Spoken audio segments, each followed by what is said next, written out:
So hi guys, welcome back to another video course. तो कैसे हैं आप लोग। तो आज अपन बात करने वाले क्लास 11 बिजनेस स्टडीज में थर्ड प्रायोरिटी कैटेगरी इंश्योरेंस में, डेट इज मरीन इंश्योरेंस या मरीन इंश्योरेंस, कुछ भी आप प्रोनाउंस कर सकते हो।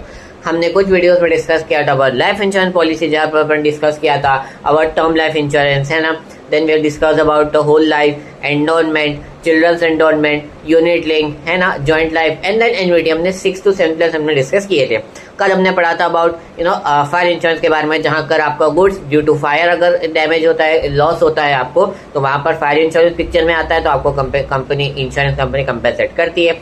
यहाँ 2 से 3 एस्पेक्ट हमने डिस्कस किए थे। क्या कि आपका यहाँ लॉस इंटेंशनल नहीं होना चाहिए। मैंने आपको एग्जांपल भी दिया था, India is not for beginner, India is for pro levels. तो लोग क्या 2 कदम आगे का सोचते हैं कि यार हम तो क्या करेंगे, क्रेडिटर्स को पेमेंट नहीं हो रहा तो काम करते हैं, थोड़ा बहुत जो गुड्स है वैसी बिक तो रहा नहीं है तो जला दो और अपना क्या हो जाएगा, पेमेंट कर दें क्रेडिटर्स को इंश्योरेंस कंपनी से। ऐसा नहीं होता है, वो आपसे 4 कदम आगे का सोचेंगे। इस टाइम पे उसको पता चल जाता है तो लोग आपको कंपेंसेट नहीं करते।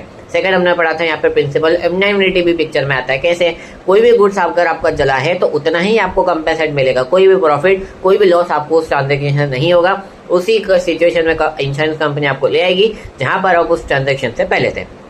अब आज हम पढ़ने वाले अबाउट मरीन इंश्योरेंस के बारे में। तो let's discuss without wasting any time. देखो एक एग्जांपल से आपको समझाता हूँ। सबसे पहले तो मरीन इंश्योरेंस का पिक्चर में आता है व्हेन लॉस और गुड्स आपका डैमेज होता है ड्यू टू वाटर या any other matters which related to incidental to water. Example, अगर मेरा गुड्स यहाँ से इंडिया से अमेरिका जा रहा है तो वहां पर 3 टाइप के इंश्योरेंस होते हैं। मरीन इंश्योरेंस में 3 टाइप के होते हैं। पहला शिप, कि जैसे टाइटैनिक वाला मोमेंट, जहां पर शिप जाती है लेकिन बहुत बड़ा रॉक आ जाती है जिसकी वजह से शिप डैमेज हो जाती है, तो उस कंडीशन में आपका शिप इंश्योरेंस यूजफुल होता है। करेक्ट। सेकंड हमने पढ़ा था अबाउट कार्गो। कार्गो का मतलब सर वो कार्गो वाली पैंट्स नहीं बेटा, कार्गो का मतलब होता है जो गुड्स उस शिप में है ना बेटा, उसी को कार्गो बोलते हैं। कि अगर ट्रांसपोर्टेशन में आप इंडिया से जब अमेरिका ले जा रहे हो, उस बीच अगर आपके गुड्स को कुछ हो जाता है या पायरेट्स ऑफ द कैरिबियन वाले आपको अटैक कर देते हैं या फिर आपसे ही गुम हो जाते हैं, तो उस कंडीशन में आपको कार्गो इंश्योरेंस आएगा। थर्ड हमने अबाउट फ्रेट इंश्योरेंस।